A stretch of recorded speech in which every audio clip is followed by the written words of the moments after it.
Hi, good morning, everyone. Welcome to day 3 of the breakfast challenge. I hope you guys are finding this challenge well and everything's going good for you. If not, I would like to hear from you. What's happening? What's not working in your kitchen? And you know what? Let me know what is working in your kitchen too. I'm curious to hear how things are going. So if it doesn't work, we can make improvements. And if possible, maybe I can give you some other hints, tips, or suggestions on how to make things work smoother for you. And if they are going good, I'd love to hear about that also, because I'm always, it's always good to hear happy and positive feedback.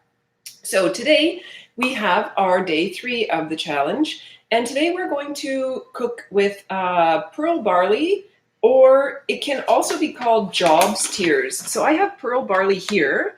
I try again to find organic. Pearl barley, if you're familiar with it or not, I'm not sure. It's a little bit difficult to see. Maybe if I hold it like that, you can kind of get a little bit of an idea.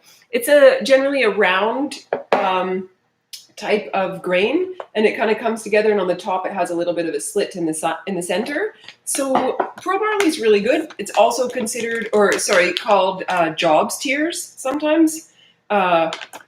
In the Philippines, which is where I'm based at the moment, we have a very similar grain that in some sources is even cross-referenced for the same name, and it's called adlai.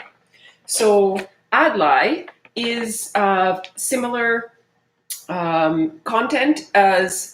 nutritional content as pearl barley, so it's something that you could also use. I have used today adlai, so I'll just give you a little bit of a look. Let me hold up both of those actually. You can see they're pretty similar in the color. This adlai on the left here, this bowl that's more full, has a little bit lighter color, and the grains are broken. But generally, like I say, in terms of text and reading, the cross references are the same. So have your pick. I have both in my kitchen because potentially they have different nutritional properties underlying different things that they can provide for our body. So I would recommend, if you have access to adlai, give it a go. It's super delicious, super yummy. I really love the nutty flavor. I feel like pearl barley has a little bit different flavor, but I also really like it as well. It's a little bit more softer when you chew it. Both are delicious. Both carry good properties. Have diversity in your kitchen for yourself, for the other people that you might be feeding as well. So today, I'm not going to go over the processes like I did in the other videos so far. So we just need to make sure you have your grains soaked and rinsed the night before. That's always a given. I'm going to keep repeating it every day because I really want you to know how important that is. It's going to really affect the way that you feel in your digestive system after you eat the food. We want to make sure that we get the maximum nutritional absorption and we lessen the burden on our digestive system. So I have a cat that's coming in here. She wants to be on the video. Hi, everybody. Get out of here, little stinker. So on that note, so cooking your adlai today. And today we're going to cook your adlai or your pearl barley. Somehow we just got a little bit darker. There we go. We're going to cook that with a vegetable stock just to add a little bit different flavor and give your base of flavor, your grains. And today I cooked mine with a little bit of garlic and onion, and I happen to have a few mushrooms, shiitake mushrooms in the fridge, so I chopped them up and put them in with. I really want you also to be creative in this challenge, so you feel that it's easy in your kitchen. You don't have to go and buy all kinds of ingredients. Yeah, maybe you'll need to stock up on a few whole grains to get that base in your kitchen, but once you have those, you're going to realize pretty quickly that you can put together a wide variety of breakfasts for yourself and your family.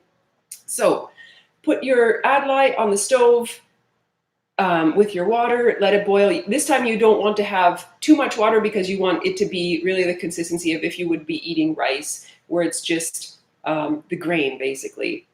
I also have steamed a sweet potato, so I did that separately today. So just, again, something a little bit different. And I'm just going to show you my end result here. I have on the bottom of my plate, if you can see, there's some leafy greens here I put around the bottom of my plate like a base, so kind of like a salad bowl, not an overabundance, but just a few pieces of lettuce just to get something in there. Then I put my grains. I put my adlai, my cooked adlai or pearl barley. Lost the potato. I put that on the plate, and I have added sprouts on top. I also added some mung beans on top, some little ones, because we really can't get enough of these beautiful sprouts. I also added some chopped purple onion on top. So you probably have heard of probiotics. Probiotics we can often find in capsule form, and we buy them to help strengthen our immune system. But in order for probiotics to fully work and function in our body, we need to eat prebiotics. Prebiotics is what feeds the probiotic. So when we want to feed mosquitoes flying around here this beautiful morning, when we want to really get the benefit in our digestive system for the healthy bacteria, we need to make sure we have prebiotics that are feeding the probiotics, the food for the good bacteria. So some raw onion, super amazing prebiotic. I wasn't a fan of onion for many years, not raw, but I found that purple onion or red onion, you chop it up nice and fine, just put a little bit on, just sprinkle it on. It's a super little addition, doesn't leave a strong taste if you're not too big of a fan of onion.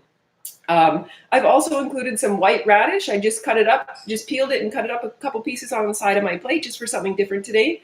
And again, my potato that fell off, I had a sweet potato here. I'm going to put that, and I'm just going to drizzle some olive oil on here or sesame oil, whatever you really prefer for this kind of flavor, whatever you have in your kitchen you feel like eating. Put on some nice oil, allow that for your body to absorb, digest, and have a wonderful breakfast. And you can also add some salt for your breakfast as well, salt and pepper, or even if you feel like a little bit of spice, feel free to put on a spice. If you are using extra condiments like a spice, for example, do take a look at the ingredients on what the package is. We don't want to have a large ingredient list when we buy products. The longer the ingredient list on a product, the more likely it is going to have different chemicals and different things, preservatives, different ingredients in there that are not serving our body. So if you're going to go for buying a spice, make sure it has really minimal ingredients, most natural, and try your best to avoid products that contain sugar and salt within the first 3 ingredients. If it has that, it's definitely not benefiting our body at all. So really try to avoid that. And also, just for the sake of our beautiful environment that we have on this planet Earth, if you can try to avoid something that has palm oil in it, we're also going to help to save the orangutans so they don't have to deforest the Borneo forest anymore in Southeast Asia. However, I hope you have a wonderful breakfast. I hope the challenge is finding you well. If you have any questions, comments, concerns, feel free to message me. You can send me a message at createPlayGrowToday@gmail.com. That's createPlayGrowToday@gmail.com. I'd be happy to help you or make anything seem more clear for you. You can also find me on Facebook at Create, Play, Grow, Out of the Box Living. And I am going to sign off now. I hope you have a lovely day and a lovely breakfast challenge. Take care for now. Thank you so much. Bye-bye.